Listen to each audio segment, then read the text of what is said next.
Friends, ఈరోజు special ఏంటంటే బంగాళదుంప మెంతికూర ఫ్రై. చాలా డిఫరెంట్గా ఉంటుంది, చాలా టేస్టీగా ఉంటుంది. ఈజీగా కూడా చేసుకోవచ్చు. ఒకసారి ట్రై చేయండి.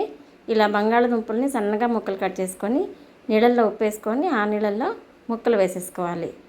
అలా రెడీ చేసి పెట్టుకొని స్టవ్ పైన ప్యాన్ పెట్టుకొని ఆయిల్ వేసేసి ఫ్రైకి తగినట్టుగా ఆయిల్ వేసుకోండి. 1/2 కేజీ బంగాళదుంపకి ఈ మాత్రం ఆయిల్ సరిపోయింది. 2 ఎండుమిరపకాయలు, 1 స్పూను తాలింపు గింజలు వేసేసి కొంచెం దోరగా వేయించుకోవాలి. చాలా ఈజీగా, వంట రాని వాళ్ళు కూడా ఈజీగా చేసుకునే ప్రాసెస్. ఎక్కువ మసాలాలు అవి ఏమి లేవు. కొంచెం కరివేపాకు వేసి 4 వెల్లుల్లి రెబ్బలు ఇలా కచ్చాపచ్చాగా దంచుకొని తాలింపులో వేసేసుకోవాలి. ఫస్ట్ ఇలా తాలింపులో మనం వెల్లుల్లి వేపడం వల్ల మంచి టేస్ట్ వస్తుంది. స్మెల్ కూడా చాలా బాగుంటుంది. ఒకసారి ఇలా ట్రై చేయండి. ఈ వెల్లుల్లిపాయలు పచ్చివాసన పోయేలాగా చక్కగా ఎర్రగా వచ్చేలాగా వేపుకోవాలి. ఇలా గోల్డెన్ కలర్ వచ్చిన తర్వాత ఇప్పుడు రెడీ చేసుకున్న దుంపల్ని వాటర్ రాకుండా జాలి గంటితో ఇందులో చక్కగా వేసేసుకోవాలి. మీడియం ఫ్లేమ్ పెట్టుకోండి. సన్న మంట అయితే పెట్టద్దు.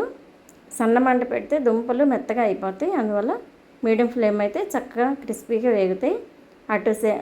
క్రిస్పీగా కాకుండా అటు మెత్తగా కాకుండా చాలా బాగుంటాయి. ఇలా కొంచెం ఒక 5 నిమిషాలు వేగిన తర్వాత 1 స్పూన్ పసుపు వేసి ఒకసారి అలా తిప్పుతూ ఉండాలి మధ్య మధ్యలో.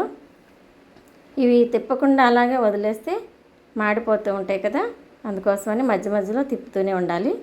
సగం వేగిపోయినాయి. ఇప్పుడు మెంతికూరని 2 కట్టలు చక్కగా ఒలిసి కడిగి శుభ్రంగా ఆరపెట్టేసి ఉంచాము. ఆ మెంతికూరని ఇందులో యాడ్ చేసేస్తున్నాను.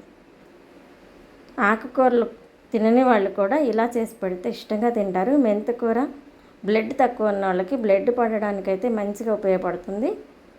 ఇలా డిఫరెంట్గా చేసి మెంతికూర అనేది ఏ కూరలైనా వేసుకోవచ్చు, తింటే చాలా బాగుంటుంది. ఇప్పుడు కూరకు తగ్గట్టుగా కారం వేసేసాను. అలాగే 2 స్పూన్లు కారం, 1 స్పూను ఉప్పు వేసేసాను. సరిపోతుంది, చాలా బాగుంటుంది. మీకు ఇంకా కొంచెం కారంగా కావాలంటే కొంచెం యాడ్ చేసుకోవచ్చు. ఇప్పుడు మిరియాల పొడి 1/4 స్పూన్ వేసేసాను. 1 స్పూను ఎండు కొబ్బరి పొడి వేసేసి ఒకసారి అలా తిప్పేసాను.